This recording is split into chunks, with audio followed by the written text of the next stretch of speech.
Welcome everyone to this evening's public lecture entitled The More Who Die, the Less We Care, Confronting the Deadly Arithmetic of Compassion and the World's Urgent Problems by Professor Paul Slovic and Professor Scott Slovic.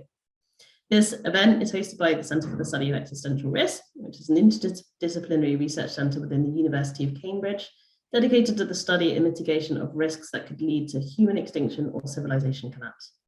My name is Lara Manny, and I'm a research associate at CSER, and I'm really pleased to see so many of you joining us.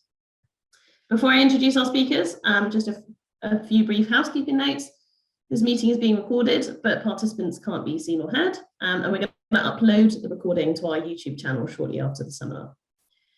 So tonight, it is a real pleasure for me, or this morning on the other side of the world, it's a real pleasure for me to introduce two people who have helped shape some of my own research and continue to inspire me with their desire to confront some of the world's most urgent problems. So please let me introduce our speakers for this evening, Professor Paul Slovic and Professor Scott Slovic. Paul Slovic is the president of Decision Research, an institute dedicated to helping individuals and organizations understand and cope with the complex and often risky decisions of modern life. Paul is also a professor of psychology at the University of Oregon, where he studies human judgment, decision-making, and risk perception. Paul has published extensively on these topics, including the books The Perception of Risk and The Feeling of Risk, New Perspectives on Risk Perception, which both sit on my desk.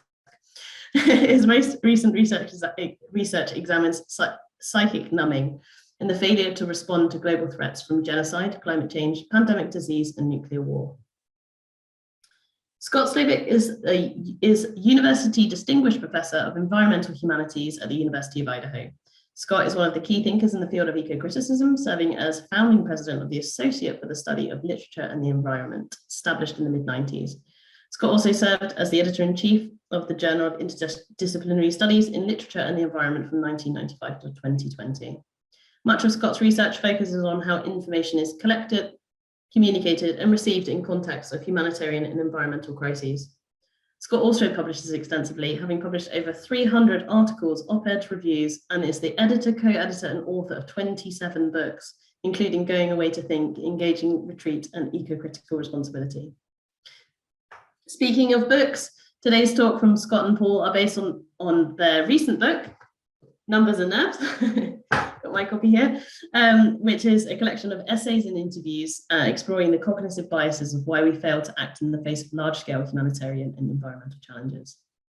And on to this evening's talk. We'll first hear from Paul and then from Scott, and then at the end we'll have a question and answer session. So feel free to ask questions at any time. You can post them in the Q&A or into the chat window, and we'll ask those at the end. So over to you, Paul, if you'd like to start sharing your screen. Good. I assume you can see this. Let me make it. We can see it, yeah. And start my timer so I don't go too long. So Scott and I thank the Center for the Study of Existential Risk for inviting us to present today. These are indeed perilous times for the world, and we think the topics we plan to address today are quite relevant to the risk the world is facing from the Russian invasion of Ukraine, and indeed the risk this poses for the entire world. Scott and I are, let me just switch this now.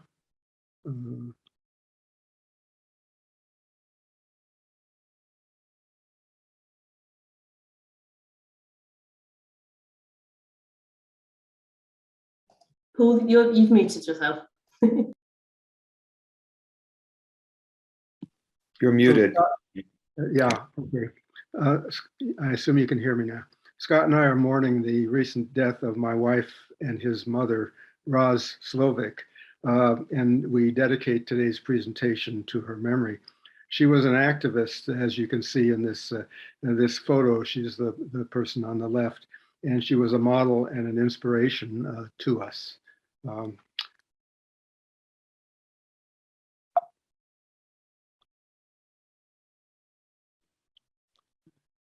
I don't know why my slides are not advancing.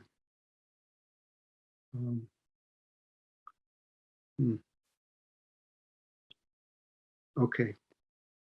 So some of the questions that I'll address today are, what are the psychological, social, and political obstacles blocking effective decisions and actions on some of the world's urgent risk problems? And these include, obviously, the COVID pandemic, climate change, which I'm not going to talk about today, but genocide and mass atrocities, nuclear war, and partisan political violence, which I will address today. So another question, might Vladimir Putin resort to using chemical or nuclear weapons in Ukraine or elsewhere? And what should be done in light of the worrisome story that we are about to tell? And Scott will focus a lot on that. So the path of this talk, I'm going to start with some relevant psychological concepts and mechanisms to apply to these urgent problems. And this relates to a concept we call the deadly arithmetic of compassion, which includes phenomena such as psychic numbing, pseudo-inefficacy, and security prominence. And also a concept which is called virtuous violence, and related to that, social, cultural, and political biases, dehumanization, blaming the victims, and a lot of rather unpleasant stuff, unfortunately. So a theoretical foundation comes from a book that many of you know, I'm sure, Thinking Fast and Slow by Danny Kahneman, which reviews a lot of research in psychology and economics relevant to how we think and make decisions. And Kahneman talks about two modes of thinking, fast and slow. Fast is really dominated by our feelings, and experiences. It's intuitive. It relies on images and associations that flip through our consciousness very quickly and produce feelings, which we often call affect, feelings about whether something is good or bad. And it's keys off of stories and narratives, and it's often non-conscious. Slow thinking is what we're taught to do in school. It's analytical, it's deliberative, based on logic and reason, and uses symbols, numbers, equations. We're very conscious of what we're doing. It takes a lot of effort, and it also produces feelings, but usually at the back end, after we have thought hard about something, then it creates feelings in us. But the fast system creates those feelings almost instantly. So fast thinking is the default mode because it's easy to do. It feels right. It usually works for us to help us make many decisions in our daily life, but it's innumerate, and it can thus lead to serious mistakes. And fast thinking deceives us in the face of large-scale threats from COVID, climate change, genocide, nuclear war, and other mass assaults on humans and the environment. Slow thinking can also fail us, which I'll talk about as well. So here's the problem. We are incoherent in our valuation of human life. We value individual lives greatly, and these lives lose their value when they become part of a larger crisis. As a result, we do too little to protect human lives in the face of existential threats, and also non-human lives as well. Let's start with genocide and mass atrocities. After the Holocaust, we often heard the chant "never again," but unfortunately, Holocaust-like assaults on humanity occur frequently. Catastrophic episodes of killing are all too common. They create an immense toll of suffering and death, often with little notice or resistance from the outside world. I was at a seminar in Auschwitz a number of years ago, and a scholar named Barbara Harf presented this table of genocides and political mass murders after World War II, 1950 to 2003, and you see that there are many such instances of large-scale assaults on human beings. So, and today, many spots in the world today are subject to these types of genocides and mass atrocities. And I put Ukraine right at the top because it's front and center, but there's other horrible things happening that are getting a lot less attention in other parts of the world. And it's an interesting question. Why do we focus so much on Ukraine and not the other atrocities that are committed? So why do we rarely intervene in mass murder, genocide, and other human and environmental catastrophes? There are many reasons. It's dangerous, costly, and difficult to enter a sovereign nation that's killing its citizens, like we're seeing happening in Ukraine. Issues of racism and reduced care for things that happen that seem to be far away, diffusion of responsibility. But I focus on the three psychological factors highlighted at the bottom here: psychic numbing, where information fails to convey affect and emotion needed to motivate action; a false sense of inefficacy that's very important, and I'm not going to directly address that today. We might discuss that in the Q&A. And the dominance of protecting security issues, national security and other security issues over protecting lives when decisions are made. We call this the prominence effect, the prominence of security. And that's what I'll be talking about today. So these numbing, inefficacy, and biased decision-making and security prominence are obstacles to rational decision-making and part of what we call the deadly arithmetic of compassion. The key element of this arithmetic is that it's driven by our feelings, and our feelings don't count very well. They are innumerate. Saving a single life is huge and important. Saving two lives tends to be, it doesn't feel as worse, twice as bad as saving one. Therefore it's valued less than two, and sometimes less than even one, which is again an arithmetic problems. And feelings don't multiply either, since adding and multiplying are very much related. I've always been fascinated by this quote by American author Annie Dillard, who in 1999 was contemplating the then population of China, 1,198,500,000. And she said, to get a feel for what this means, simply take yourself and all your singularity, importance, complexity, and love, and multiply by 1,198,500,000. And then she says, see nothing to it. And she's probably smiling to herself when she writes those last line, because she knows we can't do it. We are taught in school to read and write bigger and bigger numbers and to add and subtract them. We're not taught to think about how to try to understand the reality beneath the surface of those numbers. So an important question is raised by this. How should we value the protection of human lives, and how do we value the protection of human lives, and why do the answers to these questions differ, and why does this matter? So here are two we call normative models addressing the should question. How should we value? And if we believe that every human life is intrinsically of equal value, then as the number of lives at risk increase, the importance of saving those lives or protecting those lives should increase linearly, as shown on the left. But there's another normative model related to things like genocide, and that is that large losses threaten the viability or survivability of a group or society. When that happens, we get to that point, it's like a tipping point where the next lives lost are even more important than the ones that preceded them, because they tip things towards a genocide or extinction. But our actions in the face of catastrophic threats don't follow either of these normative models. And that's because if we're relying on our feelings, these feelings override our analytic judgments. They tend to be insensitive to large losses of life. And here's two schematic views of what this looks like, based on both research and also by what we see going on in the world around us. So the model on the left is sort of a psychophysical model. It says, the very first life is the most important. You see the steep rise from 0 to 1, and then 2 isn't twice as great as 1, and it sort of flattens out. And if I tell you that we become insensitive, so if one life is at risk, you're concerned, and I tell you, there are 6 people at risk, you may feel a bit more concerned.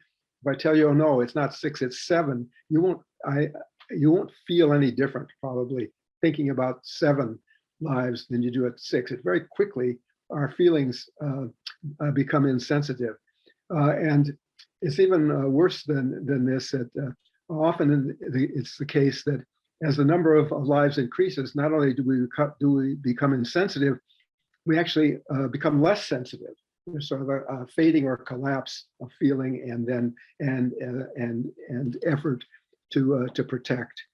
This is the descriptive side of it, supported by research and by the events in the world. So, and research shows that the decline in feelings and response may begin as early as even 2 people in need. And I don't have time to go into the research that underlies that. We could talk about that later if you wish. So basically, the statistics of mass atrocities do not move us to act. And even though research shows this, we've not long known this, and there are many sayings that are that express this, which means that it's been recognized in the world. 1 man's death is a tragedy, 1 million deaths is a statistic, is one such those sayings. And again, there's laboratory experiments that demonstrate this, and that it could be a topic for another day. So that's numbing. But beyond numbing, another obstacle to valuing lives is faulty decision making. Even slow thinking, reasoned decision making, requiring trade-offs can be severely biased, causing our actions to contradict our stated values. And this is where something called the prominence effect comes into play.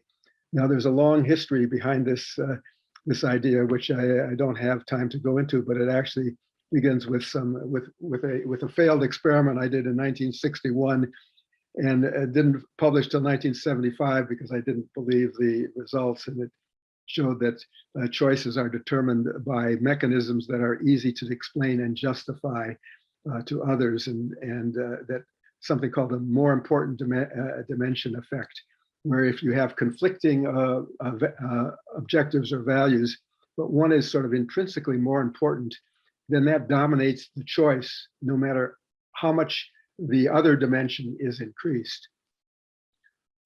And this was further developed in a study with Amos Tversky and Shmuel Satat that we published in 1988, and we renamed the more important dimension effect the prominence effect. And this was built on sort of everyday kinds of simple choices, nothing to do with war or genocide. But later this was applied to those concepts, as I'll show you. So the prominence effect basically says that choices or decisions value these prominent dimensions extremely highly for many reasons, but one of those reasons is the need to justify or defend our actions.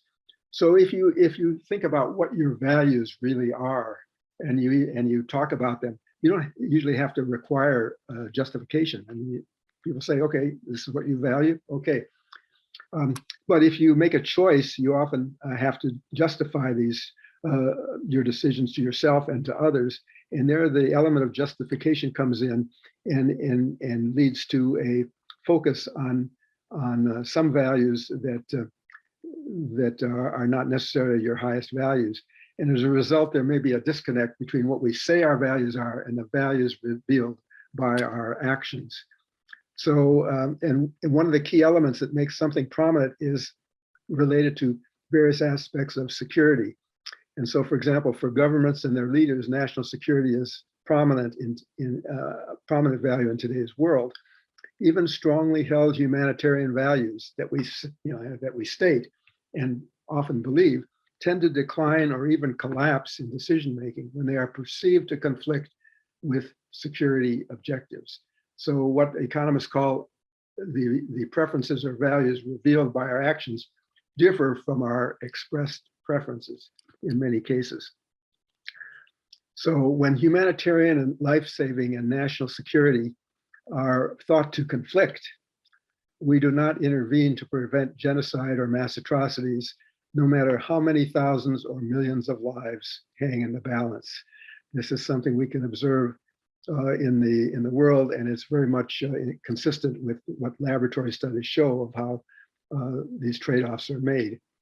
And I think one of the reasons for this is because our values and decisions are driven by our attention, and our attention is limited. We all recognize that our memories are limited. We forget things, and we know that we have to write things down and so forth. We don't have the same appreciation of the fact that our attention is limited as well. And so we simplify complex trade-offs and decisions by focusing on these prominent objectives and choosing in a way that we obtain those objectives. It's like an attentional spotlight, and non-prominent aspects are neglected, out of sight, out of mind. And even if we are deliberately trying to devalue human lives, they may fall off the table and not play a role in decision making. So often it's thought that when we have multiple factors that we have to take into account for a decision, we sort of weigh and balance them like this. We put them on the scale. So we've got a bunch of factors related to security, and then we have the numbers of foreign lives or any kind of lives that might be harmed if we don't act. And we think of this as a compensatory model, that if security is important, it can be outweighed if the number of lives increases big enough, it'll tip the scale. But when security is prominent, this weighing is not compensatory in this way. The mental strategies used to resolve these conflicts are non-compensatory, and we focus on some values to the exclusion of the others. As Hammond and Mumpower observed, when our values conflict, we retreat to a singular emphasis on our favorite value. We call that the prominent value. So this is the attentional spotlights. We've got security elements that are important. We've got lives, but the spotlight is on security, and the lives fall off the table. The numbers of lives rarely outweigh security, no matter how large they get. It's not a compensatory model. There's a lot we could point to here, and I'll give some more examples later in the area of genocide and mass atrocities. This is just a simple single quote from the Syrian war, and when Obama was the president. And this writer says that while acknowledging very real and legitimate humanitarian interests in Syria, some 80,000 people have been killed. That number rose to 500,000. And millions have lost their homes. Obama recently said his bottom line has to be what's in the best interest of America's security. So he acknowledged that these lives lost are important, but security is the bottom line. And he was rather inactive in trying to deal with the war and the cost of the war in Syria. So let's move on from directly to war and some recent work. So scholars of the military contend that Americans appear willing to kill foreign civilians on a massive scale when attacks are considered useful to defend critical US national security interests and protect the lives of significant US military personnel. Downs, for example, examined all known cases of civilian victimization from over a long period of time and concluded that states, including democracies, tend to value preserving the lives of their own people. And in a sense, desperation overrides the moral inhibitions against killing non-combatants. So this is a kind of a historical record. And in recent days, we've had a lot of criticism about how the U.S. has been killed a lot of civilians as collateral damage in their military actions. This is just one recent clipping, and there's now an investigation and attempts by the military to try to stop the disproportionate harm to civilians. But it's an example of how civilian harm is non-prominent compared to security issues. So with regard to nuclear weapons, let's focus on that for a minute. No human decision is more fraught than one involving the use of nuclear weapons, a decision on which may ride the survival of millions of people and potentially the fate of civilization. Yet we have not appreciated that decision-making is a skill that must be trained and practiced, or that some decisions may be too difficult to make rationally. Presidents of the US presidents get little or no training in making decisions about nuclear weapons and nuclear war. And the irrationality of decision-making at the top military and presidential levels is challenged by psychic numbing, security promise, and other social and political biases, as I'll briefly illustrate. So I have a paper a couple of years ago with Herbert Lin, which titled "The Caveman and the Bomb in the Digital Age," that addresses some of these issues. And basically, the essence of this paper is that decisions to use nuclear weapons cannot be morally rational, as they will unleash immense consequences that we are unable to comprehend. How can we rationally weigh the benefits of using these weapons against the costs if we cannot comprehend the costs? So going back to the psychic numbing example, if we start to lose feelings and valuation at two people, and it flattens out by 6 or 7 and collapses a little after that, our sense, how can we comprehend the reality of what will happen if we use nuclear weapons? In this regard, we have the question, much like the Annie Dillard quote. Albert Szent-Györgyi, a Nobel Prize winner, was worried about nuclear war and said, "I'm deeply moved if I see one man suffering and would risk my life for him. Then I talk impersonally about the possible pulverization of our big cities with 100 million dead. I am unable to multiply one man's suffering by 100 million, much like the Annie Dillard." I mean, that's the cognitive limitation. And we see a lot of examples of this if we go back to the annals of warfare. The World War II, for example, we had a general named Curtis LeMay, who orchestrated a relentless firebombing campaign against 63 Japanese cities, killing hundreds of thousands of Japanese civilians to kind of soften them up before we focused on attacking Japan. Only Kyoto, Hiroshima, and Nagasaki were spared. Kyoto because it was a sacred city, and we had other plans for Hiroshima and Nagasaki, as you know. And LeMay observed, killing Japanese didn't bother me very much. It was getting the war over that bothered me. So I wasn't worried particularly about how many people we killed.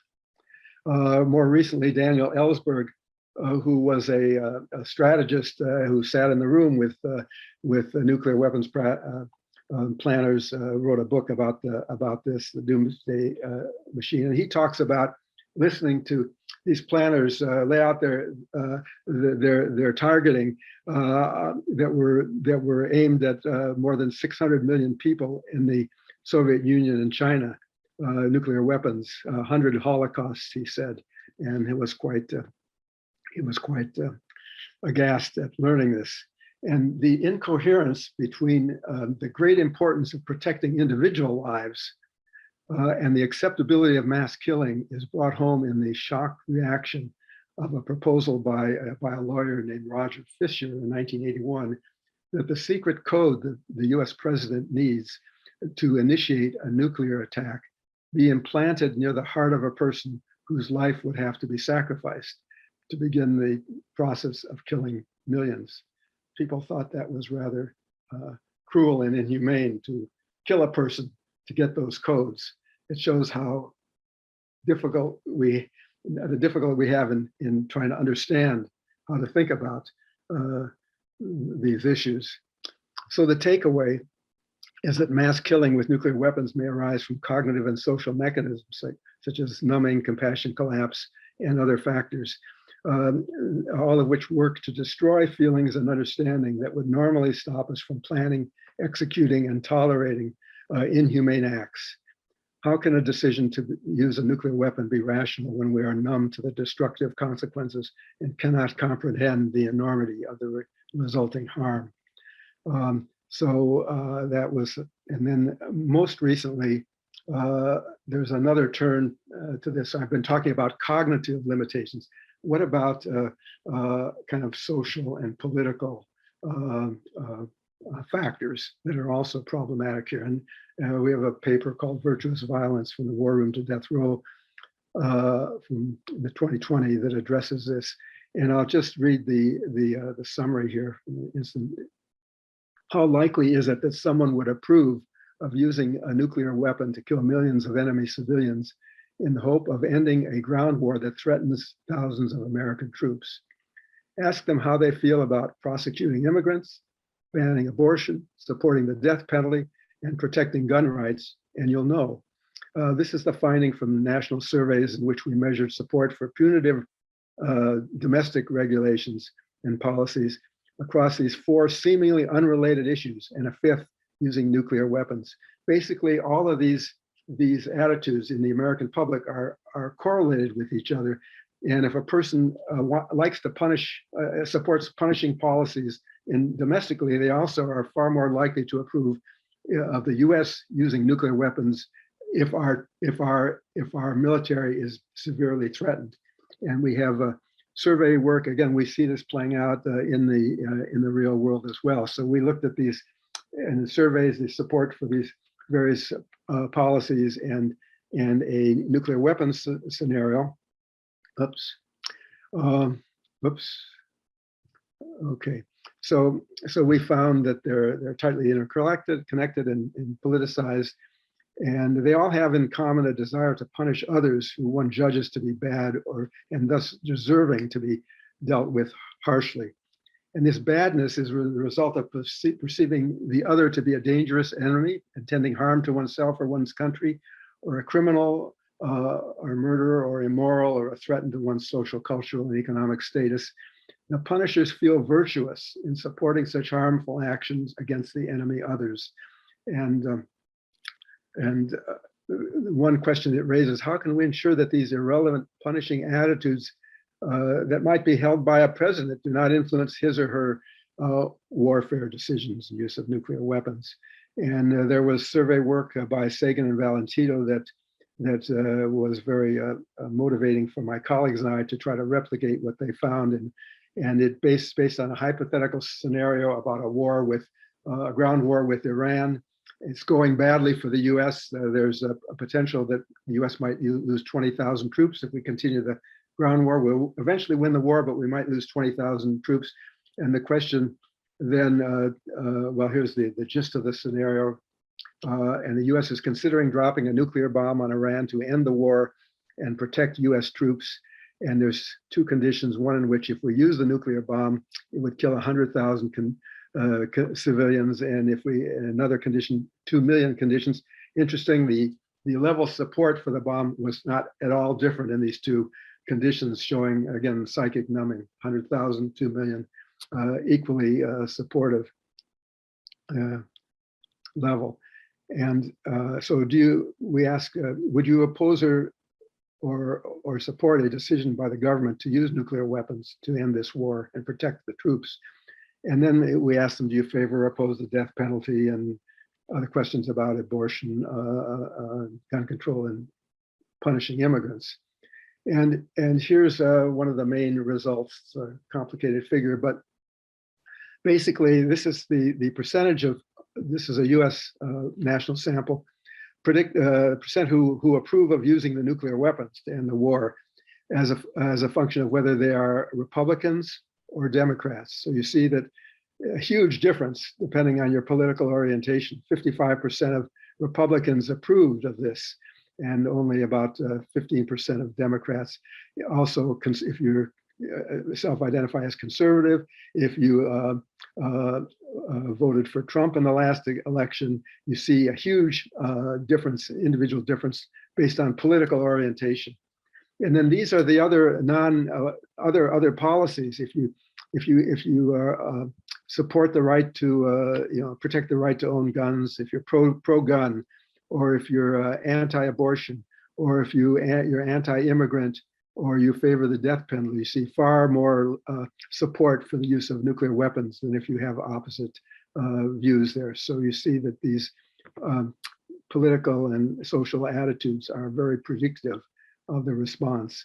We created a punishment score of each person. We gave a person a point for every one of the 4 punishing domestic policies that they supported.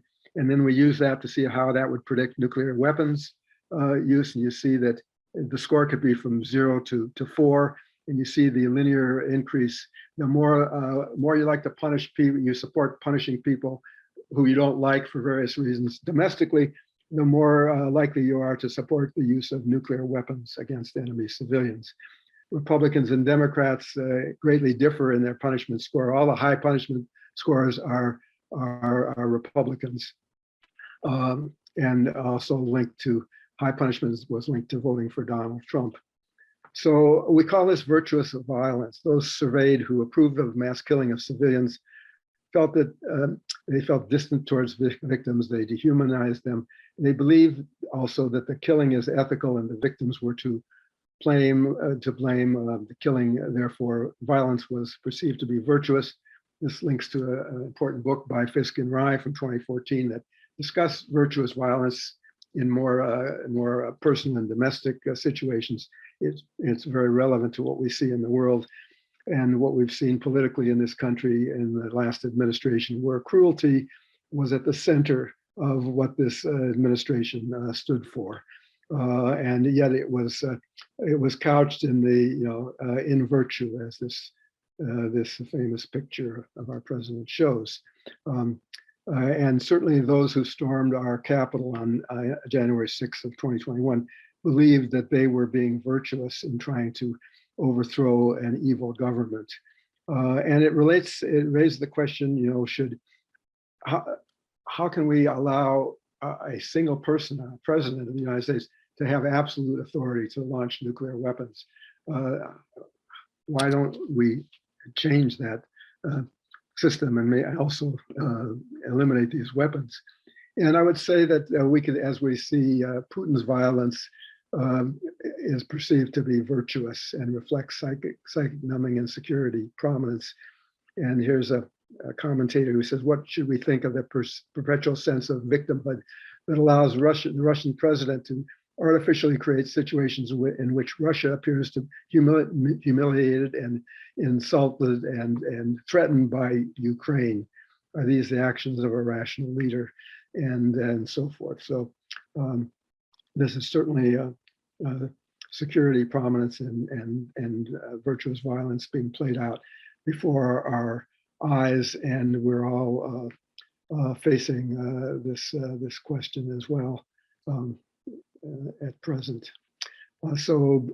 Brief summary and conclusions here before I turn it over to Scott, that we're inconsistent and often incoherent in our evaluation of human life. We value individual lives greatly, but these lives lose their values when they become part of a larger crisis. As a result, we do too little to protect human lives in the face of violence, natural disasters, and other causes.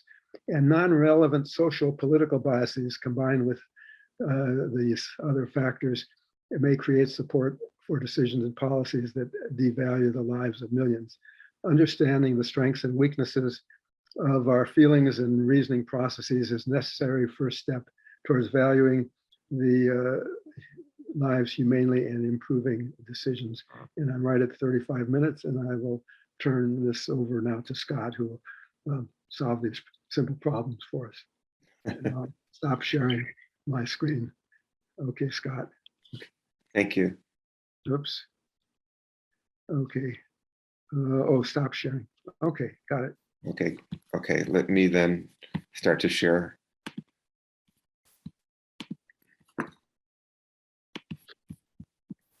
Oops.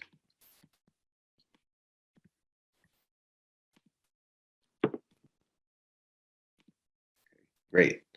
Well, I wish I could solve these problems, but at the very least, I'll think a little bit about how we might communicate regarding the arithmetic of compassion. And here on my opening slide, there's an image of communicating compassion, specifically with regard to environmental issues, between American author Terry Tempest Williams, when I accompanied her and her husband to China for several weeks in 2017. Here, Terry is speaking with the second lady of China, who happens to be an environmental humanities scholar and the translator of Terry's well-known book, Refuge.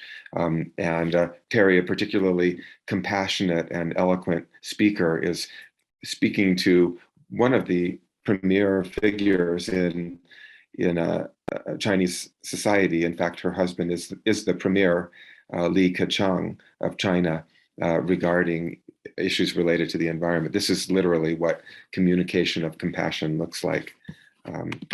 So I may have to use two computers because some of my images are blocked here.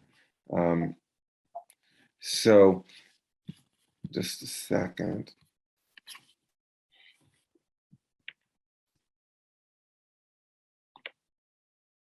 So why combine an explanation of the psychological aspects of arithmetic of compassion, or AOC, which is what you've just heard from Paul, with a focus on how to communicate this information?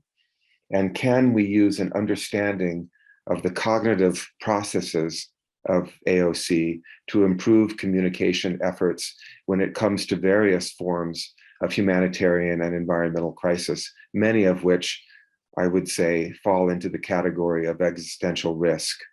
So, the explanations of the arithmetic of compassion, such as what you just heard from Paul, we hope will help all of us to recognize and push back against our own insensitivity to information about a wide variety of risks.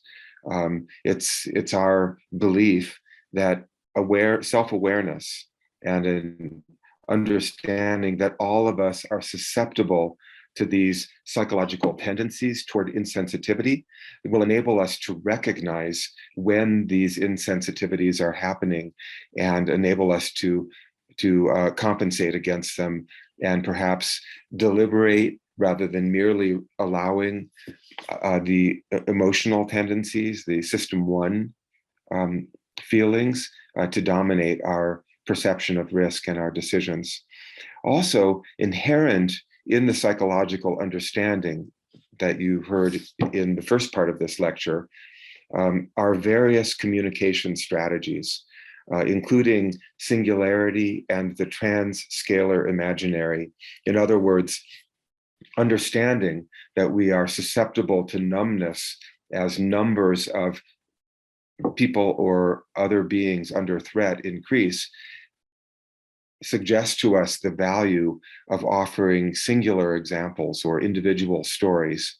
Likewise, the movement back and forth across scales, from the one to the many, from the collective to the individual, is very important as a way of as a style of communication, in order to recognize how other people are communicating with us and to be critical thinkers when we read journalism or view other kinds of stories in the media. And also when we wish to share information that we feel is very important to communicate, we can use some of these ideas in order to try to be more effective.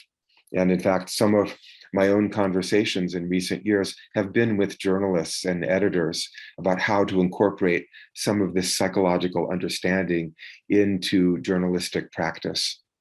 Also, the story of the arithmetic of compassion, which for Paul and I and our colleagues, combines academic publications and various forms of public outreach, including publication in mass media, op-eds, and publishing on websites and in other non-traditional outlets, could serve as a model for going public in other disciplines and stepping outside of traditional academic communication media and attempting to reach out to journalists, to public decision makers, and to the general public in ways that may not normally have been practiced.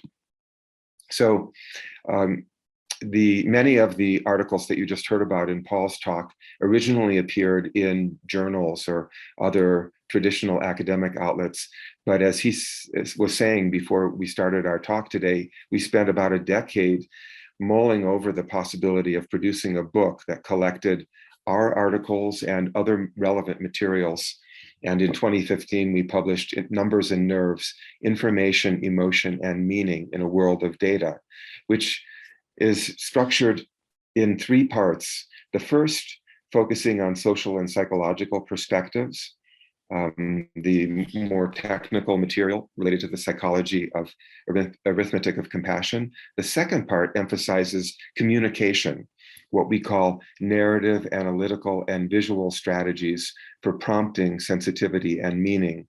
And then the third part of the book is a collection of interviews with expert communicators, journalists, writers, and visual artists, trying to tease out their sense of what they were doing, what they continue to do in their work in order to communicate specifically numerical information to the general public. So the phrase arithmetic of compassion in the title of our lecture and in much of our work, including in the website that later emerged from the book Numbers and Nerves, actually comes from Polish author Zbigniew Herbert's 1974 poem, Mr. Cogito Reads the Newspaper. And in the introduction to Numbers and Nerves, we present the poem, but we do so in an unusual way, with presenting each line of the poem and then offering commentary from one or both of us, Paul and I, with initials next to the comments in order to indicate who's speaking. And this suggests the layering of psychological and communication perspectives on the arithmetic of compassion. For instance, at the very end of the very last line of the poem, is the arithmetic of compassion, the final two lines, a subject for meditation, the arithmetic of compassion.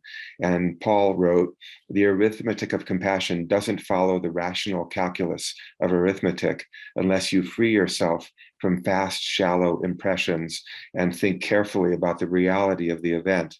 Leaving the last line without a finishing period keeps it open to meditation. And then I wrote, the power of this concluding phrase comes from the fact that it's an apparent oxymoron, a paradox, a koan, which is a Buddhist prompt for meditation. We assume that compassion is essentially non-quantitative, requiring the mind of the perceiver to contemplate poignant specificities. When the poet calls for meditation on the arithmetic of compassion, we realize he's suggesting that compassion somehow requires us to think both non-arithmetically and quantitatively, to meditate about an arithmetic phenomenon. So we attempt to show that the psychological perspective on rational and non-rational analysis of information is related to style of expression or communication. Paul's contributions to the book from the opening section include a paper on psychic numbing with a title that it's the same as our lecture today, another article, co-authored article on pseudo-inefficacy and the arithmetic of compassion, the false feeling that any individual effort will not contribute significantly to engaging with and pushing back against serious problems around the world. And then an article called The Prominence Effect, which is particularly relevant to what he emphasized in his remarks earlier in this lecture. And the subtitle, I think, is especially poignant, the subtitle of the article from Numbers and Nerves, poignant in light of the current war in Europe. And the subtitle is Confronting the Collapse of Humanitarian Values in Foreign Policy Decisions. And this is what I think many of us are feeling so much concern about as we witness what's happening in Eastern Europe. There's a line in the article in which Paul writes, I am drawn to the hypothesis that because of the prominence effect, or what some would call the security prominence effect, lofty humanitarian values are systematically devalued in the decision-making process. When intervention to protect thousands of nameless, faceless lives in a distant land is seen to increase risks to national security, security inevitably wins. So this psychological paradigm of the prominence effect describes exactly what we're witnessing in real time as many of the NATO countries are hesitating to respond to the aggression against Ukraine because of risks to national security in various NATO countries. But you can see that the media, news media, have sensed the need to overcome namelessness and facelessness in various ways. Many of the stories are arising every day, both in the broadcast media and the print media, are specifically trying to help us overcome this sense of anonymity of the people who are suffering because of what's happening in Ukraine right now. So here's the now famous image of Mariana Podgorskaya, published on March 12th in a newspaper in the UK, and then also in many of the broadcast media after the bombing of the maternity hospital in Mariupol. So specifically, the journalists are conscious of what happens when you don't give names and faces and polka dot pajamas to the victims of some kind of humanitarian crisis. So the first part of the book, Numbers and Nerves, also offers key articles by Robert J. Lifton, who is the person who coined the term psychic numbing.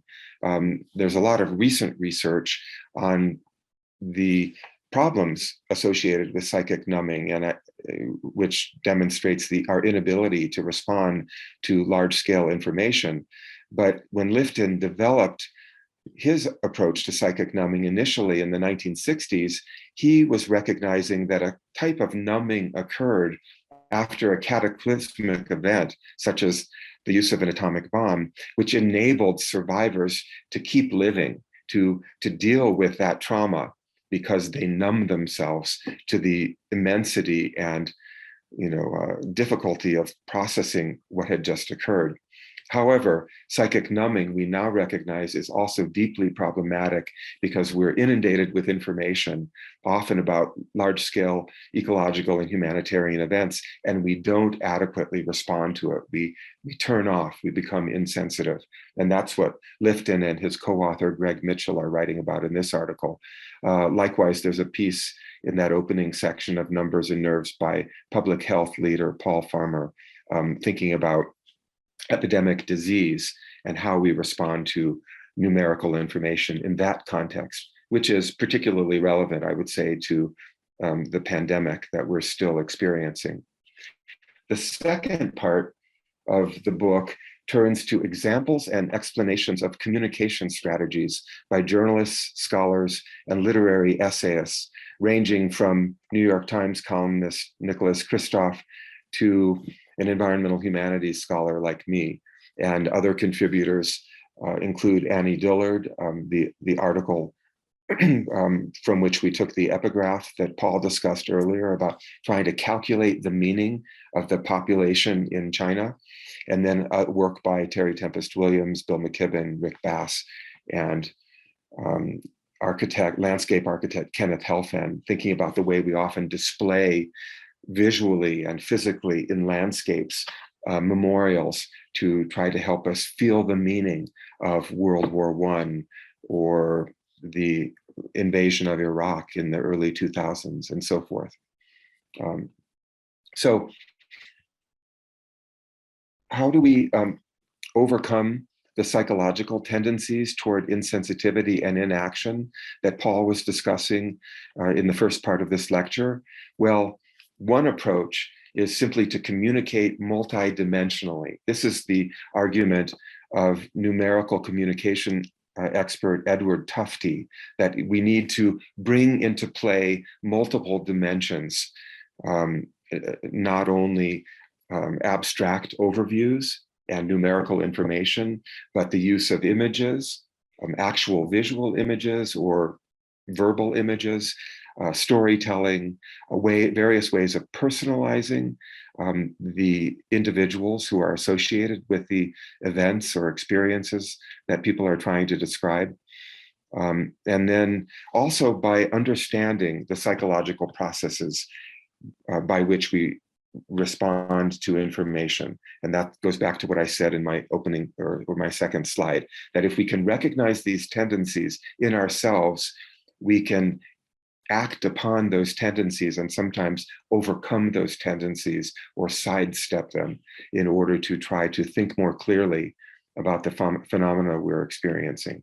But multidimensionality seems to be an especially important aspect of responding to the challenges of communicating about these large-scale existential crises.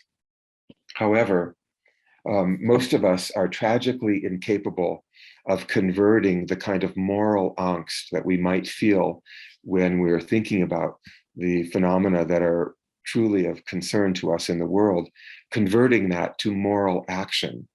What do? We feel helpless and unable to engage in any meaningful way. And also, we are challenged when it comes to moving meaningfully between small scale and large scale, between the singular story and a collective crisis. And these concerns arise in the 4 interviews collected in part 3 of Numbers and Nerves, including the interview with environmental and social activists Homero and Betty Aregis. When I spoke to them in Mexico City, they were concerned with engaging in a personal and moral way with information so that we don't feel that our moral concerns are somehow detached and abstract, but we draw them into our own lives in a way that compels us to speak out, at least as a form of action. And Homero was one of Mexico's most prominent journalists and poets and novelists, is interested in raising the level of language to a kind of poetic eloquence in order to compel this personal moral engagement with information. Chris Jordan is a prominent visual artist, filmmaker, and digital composition specialist, known for his work on issues of sustainability and consumption and the implications of using lots of plastic and other kinds of materials that can have a devastating effect on the environment. And Jordan is especially interested in what he calls the trans-scalar imaginary and the use of visual imagery, particularly on his website, so that when you click on an image, it moves toward you and you can see the individual objects, and then click again and it recedes from you. So you see the collective large-scale phenomenon, and that movement back and forth across scales is a training mechanism to try to help viewers of his art to develop in themselves an ability to move across scales. So let me move quickly through some additional slides before turning over to Q&A. In 2015, after Numbers and Nerves was published, Paul and I decided to try to expand the project and connect the ideas of arithmetic of compassion more directly to our current crises. So we worked with various colleagues to create a website called the Arithmetic of Compassion. And here's the URL here, just arithmeticofcompassion.org. The website includes overviews of the psychological and environmental humanities dimensions of our sensitivity and insensitivity to information about humanitarian and environmental crises.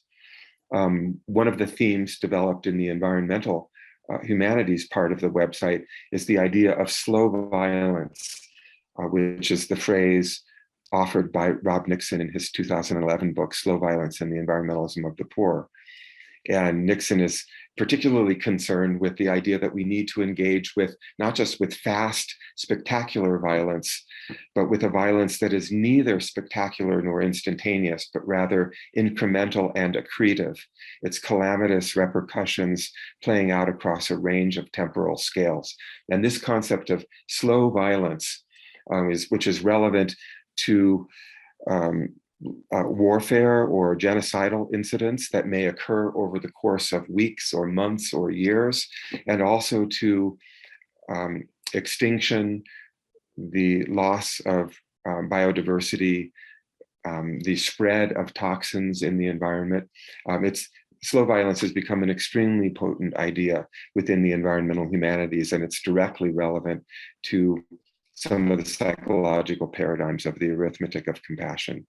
The blog section of the website is regularly updated and now includes more than 100 essays, interviews, and reviews highlighting the relevance of this psychological thinking to both chronic and acute crises. One such chronic crisis would be childhood malnutrition. Last year I interviewed American author Sharmin Apt-Russell about her new book on childhood malnutrition, specifically on the communication strategy she uses in her book as a way of taking a topic that may not really seem like a page turner, may not seem like something that would draw in general readers, but she makes it salient and poignant by the way she represents various characters, including activists and scientists and people from societies that have been prone to childhood malnutrition. The website also provides a forum for people to offer personal testimony, such as a blog in which an Ethiopian now living in Switzerland relates the experience of worrying about her family back in war-torn Tigray. So she's safe in Switzerland, but there's a particular type of secondary distress that one feels when one worries about other people who are being victimized in a different part of the world. So she writes about this idea of testimony from afar in her piece, which appeared a month ago, along with a brief introduction from me on the concept of testimony, which is related to workshops that I often teach as an outgrowth of the arithmetic of compassion work, offering workshops in different parts of the world. Here I'm with a group of graduate students from the University Putra Malaysia, in Kuala Lumpur, Malaysia, having been working with them on environmental writing and testimony writing for several days. This is a Nigerian doctoral student testifying about the phenomenon of desertification in his home region of Nigeria. We also include things like short stories by a fiction writer from South India, specifically using fictional narrative as a means of evoking sensitivity to the plight of handicapped children in rural India. So I understand that this presentation is occurring under the aegis of the Center for the Study of Existential Risk, and I'm wondering whether people think these examples of a civil war in East Africa, in Tigray, Ethiopia, or of marginalized people in India are useful examples of existential risk, while recognizing the difference between planetary crises and crises that affect individuals or regional communities. I would suggest that extreme peril for specific individuals, communities, and species is important to contemplate when discussing existential risk. In the field of the environmental humanities, the concepts of precarity and eco-precarity and the understanding of relevant communication strategies have become important areas of study in recent years, led in part by Pramod K. Nayar from the University of Hyderabad in India, who first began writing about precarity in his 2017 book about the industrial disaster in South India in the town of Bhopal from 1984. In his book, Bhopal's Ecological Gothic, Disaster, Precarity, and the Biopolitical Uncanny, in which he focuses on the ethical dimension of these types of industrial disasters and suggests that we study the cultural products of such disasters, the literature and art and journalism emerging from them, in order to see the rhetorical and discursive strategies employed in various fields in order to help us understand victimhood, trauma, personhood, the human, civilization, or development. For instance, his book ends by discussing the jarring use of visual and narrative rhetoric in this famous and very disturbing photo of a child killed by the Bhopal disaster, being buried and being treated so tenderly by the hand, brushing dirt off the face of the child, who very likely was extraordinarily abused by the process of the disaster itself. So he's talking about the use of this jarring, incompatible rhetoric in the context of representing precarity. And later in a 2019 book called Eco-Precarity, Nayar expands his focus on human precarity to environmental precarity. Another important recent work in the environmental humanities is Sarah McFarlane's study of eco-collapse fiction and cultures of human exceptionalism, specifically trying to puncture the notion of human exceptionalism and to suggest that we ourselves are susceptible to extinction because of various types of phenomena ranging from climate change to major military catastrophes. And he looks at various works of fiction and studies the way they represent these types of existential risks, I would say, in such a way as to undermine and explode the notion of our own exceptionalism. Now, what is actually the effect of these various communication strategies? We don't actually know that well. We're beginning to study them, though, through certain empirical approaches to texts of various kinds. And in my own field of environmental literary studies, we call this type of work empirical eco-criticism. And we had a special issue of the journal that I edited until a few years ago, focusing on various use of empirical approaches, such as interviews, focus groups, surveys, controlled experiments, to study the effects of different types of texts on audiences. My own recent work in this field, the communication of catastrophic slow violence in the context of industrial toxicity and global warming, include an essay about making toxicity poignant through poetry, and also analyzing and critiquing the world scientists' efforts to warn humanity about global warming because of certain shortcomings in achieving poignancy in these reports that they've produced. And currently, I'm just about done here and ready for Q&A. Currently, I'm working with a Canadian doctoral student in anthropology named Amy Donovan, who published a book on a chapter on trans-species empathy, specifically focusing on empathy for whales who are victimized by energy prospecting in the North Seas in a new book called Cold Water Oil, Offshore Petroleum Cultures. And so I've been interviewing Amy Donovan for the Arithmetic of Compassion website about her communication strategies in this article, which includes multiple dimensions, as I mentioned earlier, narrative portions, discussions of various types of scholarly efforts to understand the way other species feel about their experiences, and ultimately even kind of literary criticism of poetry that attempts to evoke the worldviews of other species. So the overarching goal of the Numbers and Nerves and Arithmetic of Compassion projects is to help people become aware of the psychological and communication aspects of information processing in the context of humanitarian and environmental crises. And I've tried to offer a brief overview of the history and content of these projects. And now I think we have time for some conversation. Thank you. Wonderful. Thank you both, Paul and Scott, for those wonderful presentations. And I can confirm there's lots of questions.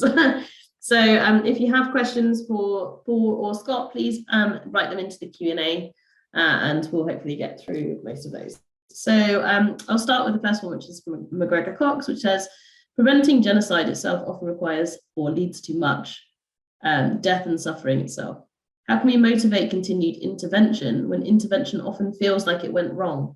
Iraq might be an example of this. It could be that a genocide was prevented, but the focus is always on what went wrong rather than how much worse it could have been.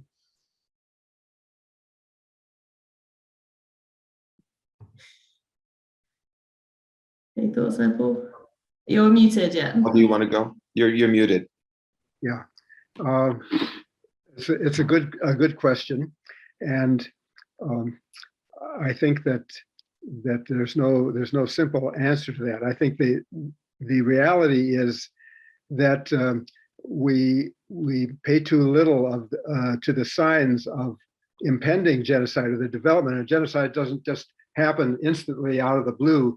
There's often a long lead up to that, in which there are many signs that things are building in the direction of this. And I think that's the most effective time to intervene and try to cut this off. And there's Gregory Stanton has his 10 warning signs that he for genocide, starting with hate speech and the differentiation of the other and denigration of the other and so forth.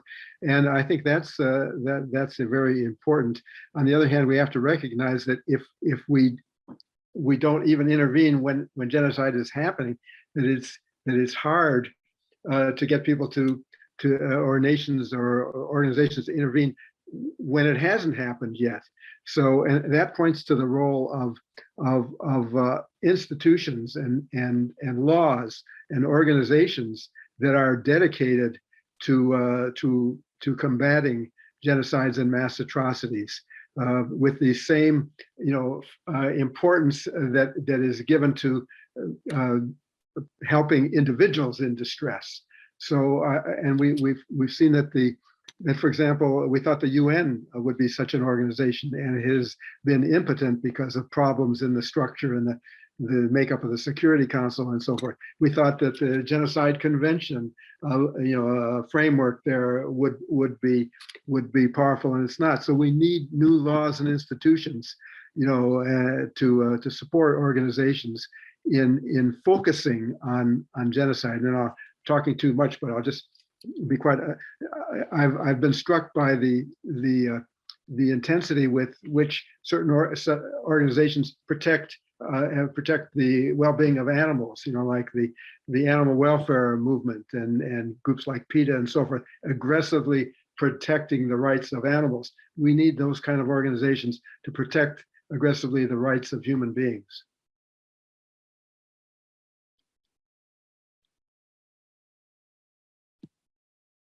Let's move to another question.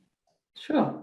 Okay, so the next one is, how strong is the evidence supporting psychic numbing? And adding to that, is there any evidence, does the evidence apply across types of decision makers? So how does it compare for average citizens versus political decision makers? The evidence comes from multiple directions. An interplay between what we see when we look around us and interpret what we see. That's again what Robert Lifton observed, and looking at what was going on after the bombings in Hiroshima and Nagasaki, plus the kind of evidence that I briefly presented, from the annals of warfare, combined with more recent survey and laboratory experiments on this. So, and the experiments, some show this in more or less regularity and strength, but I think the combination of going back and forth between what you see in the laboratory and what you see when you look out your window or you follow the news is an important way to try to appreciate this concept. So I would say that the psychic numbing is very powerful, and you can do these experiments on yourself. I had this little thought experiment about thinking about how you would feel contemplating the deaths of 6 people, and how you would feel contemplating the deaths of 7. And I didn't ask for your responses, but my guess is that most of us don't feel any different thinking about 7 deaths or 6 deaths. And what does that say? So we can do these experiments on ourselves. Okay, wonderful. The next question. So some of these are from anonymous. So apologies if you for not being able to acknowledge who's written them. But are there findings related to the possibility of improving the way we value lives, assuming we know such psychological constraints? I.e., can we reliably become more rational, and is it worth it? Scott, I've been talking too much. Go ahead. Well, I do think it's not necessarily an objective of becoming more rational, but of understanding the interplay between reason and emotion, the point is not simply to shed emotion and become utterly, absolutely rational beings, but to understand that good understanding of information and decision making based upon that information requires an interplay between feeling and deliberative thought. And I believe one of the reasons for developing this type of psychological research and then communicating this research, as we've been trying to do in this lecture, is to help all of us better understand the healthy balance of these different processes of thought. All of us possess system 1 and system 2 thinking. And it's just that maybe some of us are more susceptible to one style of thinking or the other, and don't necessarily recognize that we need these to be functioning in tandem with each other. So yes, the goal is to try to help us evolve consciously, to use the phrase from Paul Ehrlich and Robert Ornstein, their very powerful 1989 book that is very influential in my thinking and in the work of many of my colleagues, which is New World, New Mind, Toward a Conscious Evolution. And Ehrlich and Ornstein, thinking about the types of information with which we're bombarded in the modern world, suggests that we can't evolve biophysically fast enough to respond to the conditions of the world, but we can consciously develop a more refined way of thinking that may enable us to be a bit more effective in the way we react to the situations that are occurring all around us. Thanks, Scott. So the next one comes from Maxime Mustafa, who's a colleague of ours at the Simon Institute in Geneva. And he says, you seem to mostly rely on the thinking fast and slow and related work as your theoretical foundation. Do you think your results and conclusions would change if you assumed a different theoretical foundation, like ecological rationality? It would be helpful, I think, to have a more explanation of what is meant here by ecological rationality. Okay, Max, if you want to write something in the chat, and we can come back to that question. We'll move on to another, and we'll get Max to elaborate on that one.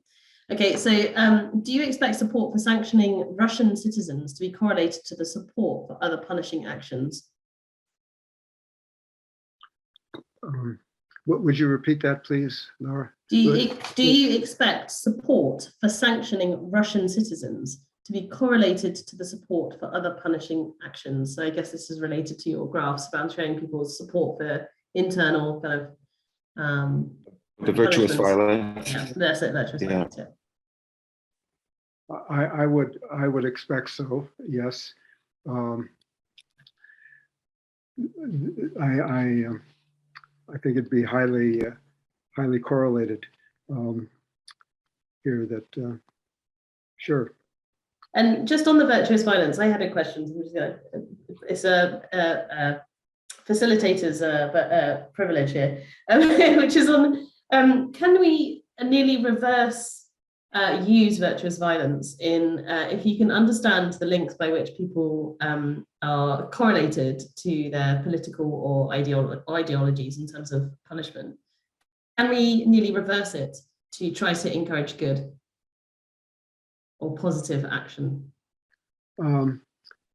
Yes, I think we could track these tendencies in a population and try to understand how what drives them, what is motivating this desire to punish other people, and what interventions might reduce that. So I think our data was collected in the United States, where I think we've seen that over a long period of time we have built up, a not only system of discrimination against certain people, but also great levels of inequity, and that many in our population feel threatened by social and political processes that are changing their own, making them personally more vulnerable, or they perceive it as more vulnerable. They're being what Scott called precarity. They're living in a state of precarity, which makes them, which I think stimulates the desire then to protect themselves, this security thing, by lashing out and supporting or acting in ways that harm other people who they feel are threatening to them. Well, let's get at the heart of this. Why do we have this sense of threat from other people, and what can we do socially and politically to reverse that and create a society where people feel more comfortable and supportive of each other. And can we do that without a war? I think what we're seeing in Ukraine is a remarkable example of a society which is obviously, very differentiated amongst itself, kind of coming together, in great unity to try to deal with the threat that the Russian invasion is posing. But short of being in a war like this, what else can be done to create solidarity and unity and comfort within a population? That's important. Well, that's one of the things that I am interested in exploring from a communication standpoint, wondering whether certain types of texts might produce what I call positive precarity, especially in the ecological context, whether people who are not living, in unusually precarious conditions, who don't think of themselves as experiencing precarity day by day, if we're exposed to certain types of texts, might we in a salutary, healthy way, take on a greater sense of precarity, which would lead us to live more carefully, and especially to think in different ways with regard to the use of energy and other resources. So I think of precarity not just as something to be avoided, but as a state of mind, a condition that may lead us to simply be more cautious in our daily habits and our public policies. And the next question comes from Jonathan Weiner. He says, can the structure of governance institutions in some way overcome the inadequacies of personal psychology?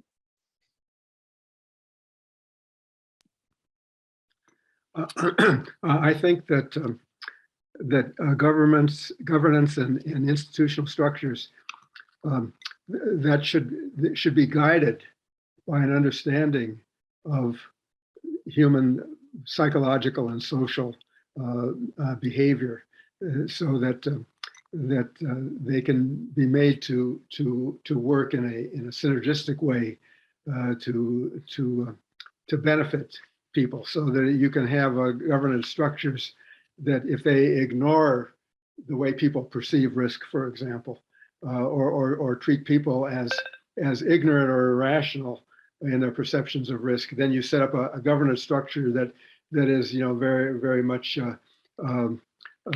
paternalistic and we'll tell you what's best for you kind of thing, because we're the experts. So clearly, government and institutions need to be sensitive to the psychological, social, and cultural factors that that we talked about today and have been highlighted in research. Yeah, when you were talking around should Trump or whoever have the the rights over whether to launch a nuclear bomb, I was thinking it's time for a citizen assembly or some kind of citizen panel that decides these things.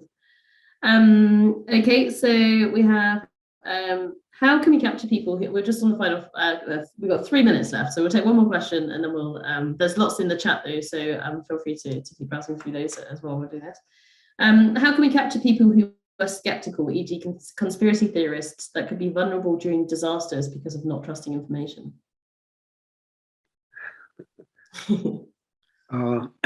A great question that cannot be answered simply. We're living in an era where we now have social media to contend with, and the perversion of information, attacks on information and truth.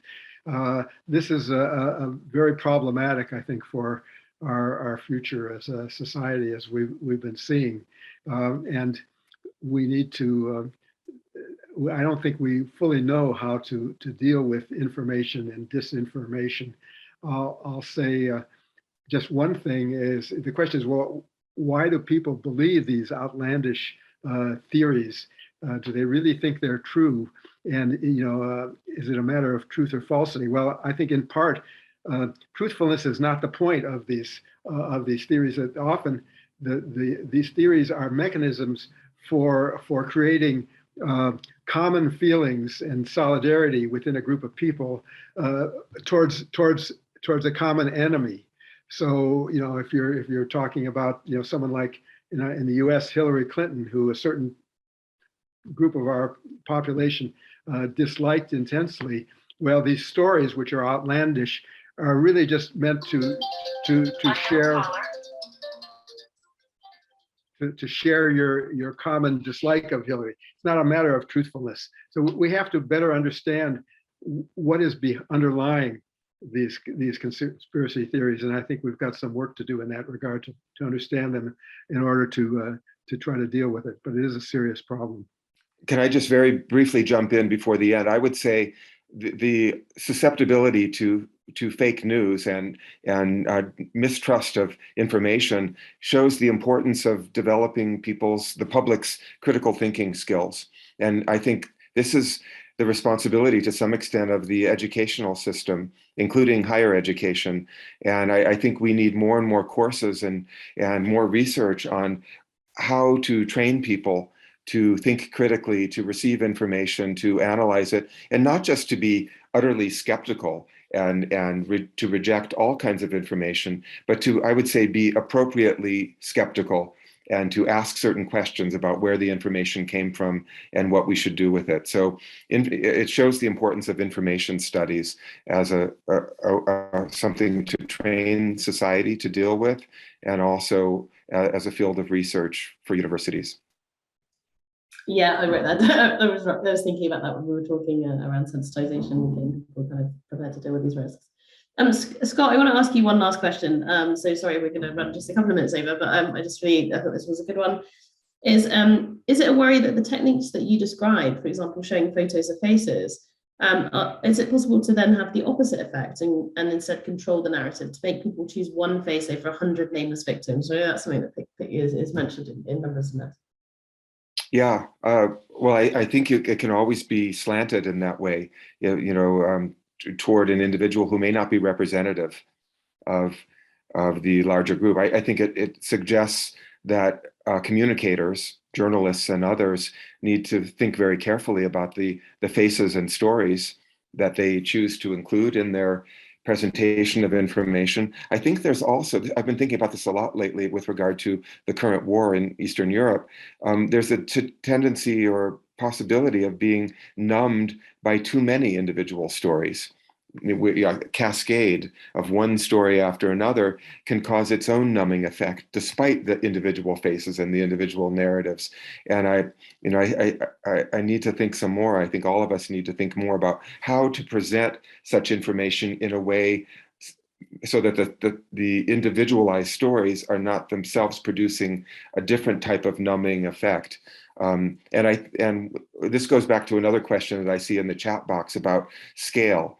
And moving from individual scale to larger global scale. And I think the movement back and forth between one form of communication to another, from the individual to the large scale, which I refer to in Numbers and Nerves as telescoping, a telescoping strategy, which would enable the inclusion of multiple faces or multiple stories interspersed with more broad scale analytical discussion, would help us in a way to kind of cleanse our minds of one story before moving on to the next story, so that we're not feeling overwhelmed by too many stories, and also to contextualize and provide some kind of insight and explanation of what's being offered. This is part of what I see in this fascinating story on trans-species empathy for whales that are victimized by oil exploration efforts in the North Sea by this PhD student